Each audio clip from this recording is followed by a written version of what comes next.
Sebenarnya ada satu yang sangat baik Ibu sekalian untuk apa? Untuk mencegah penyakit yang saat ini tuh lagi banyak beredar. Hanya diabetes, stroke, kencing manis, darah tinggi, kanker itu sebenarnya bisa Anda mulai bisa mulai kita perbaiki.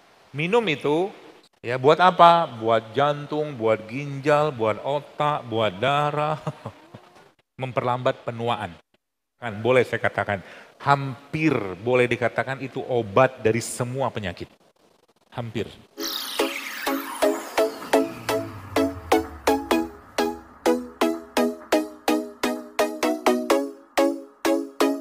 Kalau saya ditanya dokter, apa obat kolesterol? Apa jawabannya? Puasa. Puasa, jawabannya kan puasa. Betul nggak? Benar. Besar nggak pahalanya? Besar. Semakin besar pahala suatu amalan, maka akan semakin besar godaan setannya. Coba aja lihat. Apa sholat yang paling berat? Sholat malam. Sholat tahajud kan? Sampai kupingnya kita dikencingi sama setan. Gitu hadisnya kan. Saking besarnya pahala. Makanya lihat kaidahnya, ini kaidah. Semakin besar amalan fisik itu kita kerjakan, puasa itu kan sebenarnya bukan amalan fisik, kita tidak makan gitu kan. Tapi juga amalan hati juga ada, dua-duanya itu dapat tuh. Ya, semakin besar pahalanya secara pahala. Yang luar biasa, saking besarnya pahala puasa, ya, Allah siapkan satu pintu surga khusus untuk puasa, begitu kan? Saking besarnya pahala sedekah, Allah siapkan pintu sedekah. Lihat nih poinnya. Maka semakin besar pahalanya ibu-ibu sekalian, maka akan semakin besar juga keutamaannya untuk raga dan tubuh kita. Itu poinnya. Puasa itu boleh saya katakan, hampir boleh dikatakan itu obat dari semua penyakit. Hampir. Kecuali memang ada orang yang nggak boleh puasa, itu lain cerita lah. Ya. Orang-orang yang sudah tahu puasa itu, ya, atau mungkin mengurangi makan lah, mungkin bahasa kita begitu, itu efeknya Masya Allah. Saya ngelihat dari satu profesor di Harvard itu, umurnya 53 tahun, wajahnya kayak umur 30 tahun. Apa yang dikerjakan? Banyakin puasa sama banyak salah satunya makan buah surga. Apa buah surganya? Anggur. Dia nggak sebut anggur, tapi sebut resveratrol, itu kan kandungan dalam anggur itu. Jadi yang di surga-surga yang Allah ceritakan dalam Al-Quran itu, Anda mulai cari itu. Ada madu, ya, ada apa lagi? Khamar nggak masuk. Ya, khamar kan haram. Tapi versi halalnya khamar itu apa? Versi halal tanda kutip cuka kan? Dia kan fermentasi juga. Seperti itu. Maka Nabi mengatakan sebaik-baik lauk adalah cuka. Sebaik-baik lauk adalah cuka. Cuka itu atau ada cuka nggak? Ada ya, ada cuka nggak Bu? Ada kimchi yang kita Kimchi itu bukan cuka. Bukan ya. Nggak ada ya kita nggak. Gentingnya susah. Nggak usah panik Bu, duduk aja. Cuka, udah, tidak apa-apa. Ini tauco. Tauco ini kan produk fermentasi, ya kan? Tauco, tempe ini kan produk fermentasi. Karena tempe ini kan dikasih ragi kan, kemudian dia bertumbuh jadi putih-putih kayak begini, seperti itulah. Ini kaidahnya. Nah ternyata produk-produk fermentasi kayak begini, kalau Jepang kan miso, ya apa? Oh iya, miso. Miso ya. Miso, kalau Korea kimchi. Kalau Indonesia tempe, ya, atau tadi tauco, itu produk fermentasi. Tapi sebelum kita ngomong fermentasi tadi, sebenarnya ada satu yang sangat baik ibu sekalian untuk apa? Untuk mencegah penyakit yang saat ini tuh lagi banyak beredar. Apa itu penyakitnya? Bukan penyakit tapi gejala mungkin, namanya insulin resisten. Pernah dengar? Pernah Dok, baru tadi dokter ngomong. Iya. Insulin resisten itu begini. Kalau gula darah naik tahu lah ya. Hiperglikemi sampai orang diabetes itu apa namanya kencing manis gitu kan. Nah, ini masalahnya kalau insulin resisten itu, insulin itu kan yang menghasilkan atau yang memproduksikan pankreas. Pankreas, kelenjarnya namanya pankreas. Nah, pankreas ini Ibu sekalian, karena dia udah mungkin bahasa kita itu udah apa ya, kelenger, udah kebanyakan gula masuk, oke? Udah kebanyakan gula masuk dan terlalu banyak gula yang masuk, terutama gula yang berasal dari gula olahan. Contohnya apa? Terigu, tepung terigu dan gula pasir. Oke. Ya, maka dia naik turun tuh gulanya tek-tek. Lama-lama si pankreas ini nggak bisa lagi menghasilkan insulin. Itu namanya insulin resisten. Oke. Itu biang kerok banyak penyakit. Apa saja penyakitnya? Macam-macam, tidak hanya diabetes. Stroke, kencing manis, darah tinggi, kanker, itu dari salah satu biang keroknya secara fisik adalah insulin resisten. Oke? Nah, jadi salah satu cara yang kita bisa kerjakan untuk memperbaiki pankreas tadi itu, ya, banyak sebenarnya caranya supaya gula darah kita tuh nggak langsung naik setelah kita makan sesuatu, ya. Jadi kalau Anda sekarang sebenarnya kalau Anda sudah mulai paham ilmunya, kita tuh makan disuruh mikir sama Allah sebenarnya. Contoh mungkin sering saya sampaikan, ya ini bukan kita menghina makanan, bukan, tapi kita belajar supaya makan tuh lebih lebih hati-hati, ya. Contoh Anda makan nasi goreng yang halal, tidak masalah. Cuman orang makan nasi goreng, nasi satu piring, ada bakwannya, ada kerupuknya, habis itu dia makan lagi atau minum gula teh manis, kan gula semua akhirnya kan. Naik semua gulanya itu, akhirnya apa? Terus seharian begitu terus tuh, naik, lama-lama pankreasnya kelenger. Gak bisa lagi memproduksi insulin. Gula yang masuk banyak dia nggak bisa keluarkan dengan cukup, gula yang masuk dikit dia juga nggak bisa keluarkan. Akhirnya apa? Lemes terus orangnya. Ya. Nah, itu sebenarnya bisa Anda mulai bisa mulai kita perbaiki. Salah satu caranya apa? Dengan pakai tadi cuka tadi itu. Cuka apa? Yang jelas bukan cuka dapur. Bukan cuka dapur. Ya. Cuka apa? Cuka apel boleh, cuka nanas boleh, cuka madu boleh. Ya, cuka. Atau kalau mau bikin sendiri juga bisa. Namanya klasik enzim. Saya pernah posting itu udah berapa tahun yang lalu tuh. Jadi tapi itu butuh waktu ya mungkin sekitar 3 bulanan. Tapi beli aja lebih gampangnya. Cuka. Nah cuka itu ibu-ibu sekalian Anda masukkan dalam air putih kayak begini. Nggak usah banyak-banyak, paling mungkin 1 sendok teh. Ya, masukin, aduk sebentar, nggak usah pakai apa-apa. Ya, dibuat airnya agak banyak aja sehingga nggak terasa asem. Sehingga tetap tawar gitu kan. Nah itu Anda minum. Minum itu sebelum Anda mengkonsumsi makanan-makanan yang tinggi gula. Paham ya? Contoh makanan tinggi gula apa? Hah? Nasi, apa lagi? Roti. Roti itu kan terigu plus gula. Berarti nggak boleh makan roti, bukan itu poinnya ya. Jadi jangan sampai salah kaprah saya diserang sana sini dokter mengharamkan roti, enggak lah. Enggak, ya. Itu salah satu caranya.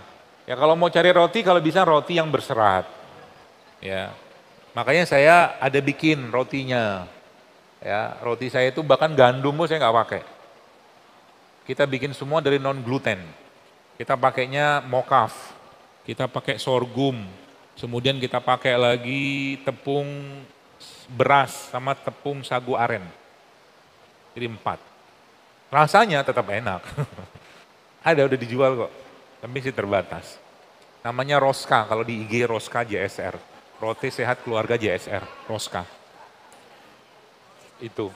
Jadi kita bikin roti, bahkan kita bikin sourdough. Sourdough itu roti tinggi serat. Ya. Raginya kita nggak pakai ragi instan, kita punya bakteri sendiri yang kita ajak ngobrol tiap hari. Bakterinya. Kan ragi itu kan sudah tahu lagi, ragi instan sudah tahu lah ya. Tapi kita punya ragi sendiri lah, seperti itu. Nah, itu yang pertama. Ya, mencegah itu. Supaya gula-gula gak naik. Yang kedua apa? sebelum Anda makan makanan yang tadi itu, ya makan makanan tinggi gula itu, biasanya kan dokter saya nggak bisa nggak makan nasi, nggak apa-apa, tapi nasinya Anda tambahkan serat. Nah, nambahin serat pada nasi apa? Kasih biji-bijian, ada produk yang sudah. Anda sudah tahu produknya apa.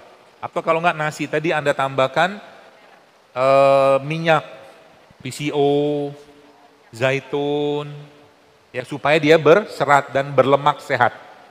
Ya, atau kalau nggak nasinya campur dengan, nggak tahu, menurut saya kayak enak deh, campur sama kelapa parut. Itu seratnya bagus.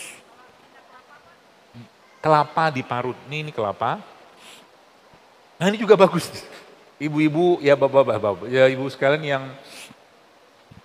ada pisau ya, oh ada. Ini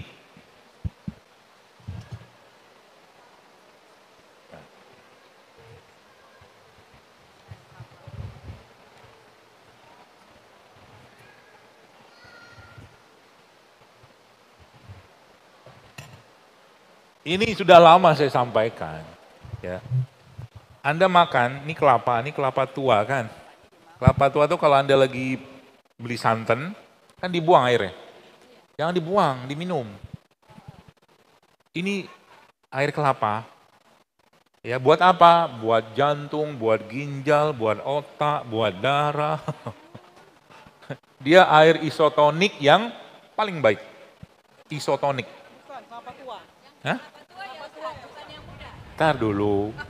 Jangan tergesa-gesa. Nah, jadi ambil aja kayak begini, minum. Ini Masya Allah ini. Apalagi Anda tambahkan sedikit lah dengan apa ya, madu sedikit aja. Sehat sekali ini. Air isotonik, persembahan Allah Subhanahu wa Ta'ala. Kelapa. Ya. Kemudian dia punya ininya. Ini saya kasih ya. Apa yang dipoto kelapa?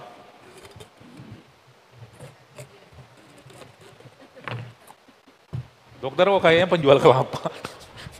Saya sering ngiris. Cara motongnya apa? Oh, udah sering apalagi begini-beginian ya. Kerjaan saya di rumah. Saya cinta dengan mereka. Ajak ngobrol. Ini Anda makan, ini seperempat kan? Jadi makan tiap hari. Jantung Anda akan sehat, pencernaan Anda akan lancar, otak Anda akan clear. Jangan percaya fitnah. Nggak ada ceritanya cacing-cacingan. Ya, makan aja. Ya kalau nggak suka ininya nanti bisa minta dikerok. Ya, jadi makan, ya makan. Ya makan kayak beginilah. Itu. Kalau giginya nggak kuat, minta diparut. Jadi sehari Anda makan parutan kelapa begini seperempat jantung parutannya, jantung Anda akan keren. Hah? Diurap apa? Ustaz.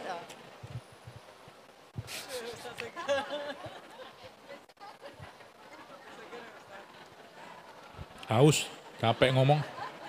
Foto jamaah memanjang, main komen. Oke, itu yang tadi kelapa. Tadi ngomong kelapa ya kelapa. Jadi produk fermentasi kayak begini, kenapa salah satu rahasia orang Korea, tapi Korea juga enggak sih. Ada salah satu suku yang kalau Anda pernah baca namanya suku Hunza. Di daerah Pakistan antara Himalaya sana itu suku yang bisa bertahan hidup sampai 150 tahun. Saya baru baca juga itu, Masya Allah. Itu ternyata umur 65 tahun mereka masih bisa, umur 65 tahun itu mereka masih bisa melahirkan. Sama kayak gadis. Dan salah satu rahasia sehatnya orang Hunza itu adalah apa? Mereka sering mandi air dingin. Ternyata mandi air dingin itu bagus. Baru beberapa data saya baca tentang namanya tuh cold immersion. Jadi kalau di rumah Anda punya bathtub, kalau nggak punya bathtub pakai gentong.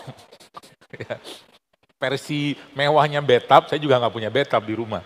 Ya, kalau nggak gentong kayu, gentong biru yang gaban gede itu, masukin air, cemplungin es batu,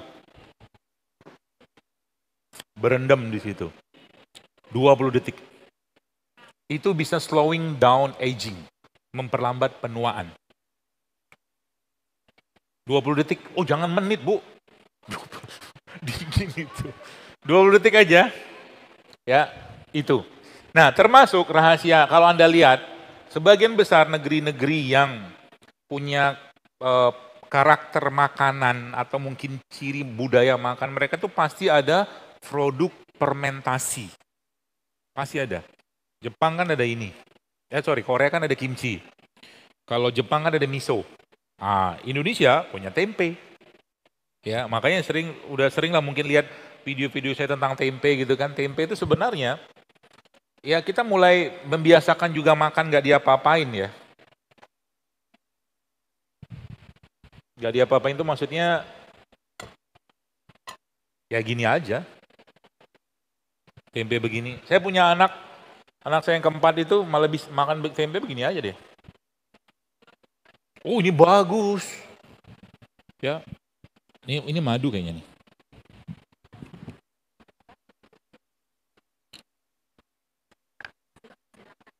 Oh ya.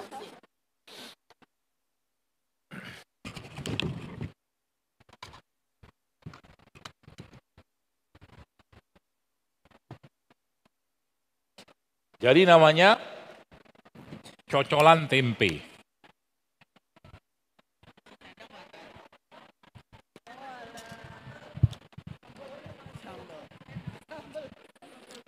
Iya.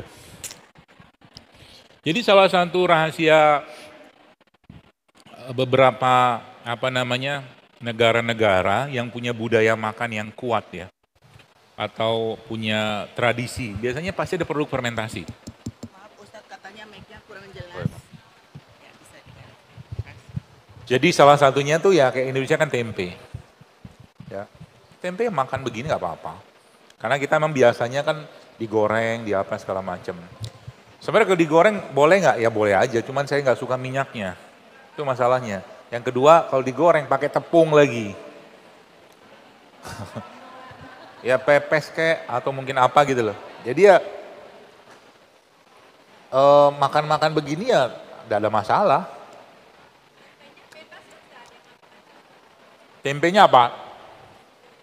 Ya tempe yang kalau bisa cari kedelainya yang benar.